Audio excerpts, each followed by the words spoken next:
studying in 6th standard. My school name is PM Shri Government Higher Primary School, B. Katihalli. ಮೊಟ್ಟೆಗಳಲ್ಲಿರುವ ಪೋಷಕಾಂಶಗಳು. Protein ಸ್ನಾಯುಗಳು ಬೆಳವಣಿಗೆ ಮತ್ತು ದುರಸ್ತಿಗಾಗಿ ಅಗತ್ಯವಾದ ಪೋಷಕವಾಗಿದೆ. Vitamin A ದೃಷ್ಟಿ ಮತ್ತು ಚರ್ಮದ ಆರೋಗ್ಯಕ್ಕೆ ಅವಶ್ಯಕ. ವಿಟಮಿನ್ ಡಿ ಮೂಳೆಗಳನ್ನು ಬಲಪಡಿಸಲು ಮತ್ತು ಕ್ಯಾಲ್ಸಿಯಂ ಹೆಚ್ಚಿಸಲು ಸಹಾಯ ಮಾಡುತ್ತದೆ.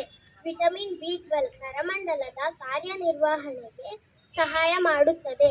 ವಿಟಮಿನ್ ಇ ಉತ್ಕರ್ಷಣ ನಿರೋಧಕವಾಗಿದ್ದು ಜೀವಕೋಶವನ್ನು ರಕ್ಷಿಸುತ್ತದೆ. ರಿಬೋಫ್ಲೆವಿನ್ ಶಕ್ತಿಯ ಚಯಾಪಚಯ ಕ್ರಿಯೆಗೆ ಅಗತ್ಯ. ಫೋಲೇಟ್ ಕೆಂಪು ರಕ್ತ